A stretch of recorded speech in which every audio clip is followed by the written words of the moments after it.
waxaan fariin ka dirayaa laba qolo dadku inay ka fogaadaan meelaha daadmareenka ah waa nimco ilaahay keenay dee nimco waliba nusqaanteeda leh oo taageeradiina u keentay waxaa ilaahay dadka aan aad iyo aad u farayaa in ay ka fogaadaan meelaha biyo mareenka dadka ay ka sii digtoonaadaan qolada baabuurta wadda iyagana mas-uuliyad baynu furaynaa baabuurkaas markaa iminka dhulku dhiiri yahay ama jilicsan yahay daadkoo keliya maaha waxaa jira waxa la yidhaha silito oo baabuurka meel yar buu ka leexan karaa weliba baabuurta dhaadheer ee reerka badani saaran yahay khatarteedii leeyahay iyo kuwa yaryar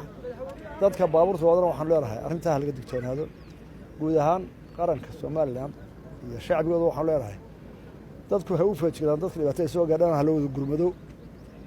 haddii roobka sii jiro dhibaatooyinka haddii ha loo wada diyaar garoobo nin xoolo haya nin xoog haya nin caqli haya dadku ha isku tashado ha iskaashado dhibaatooyinka ha qaybsado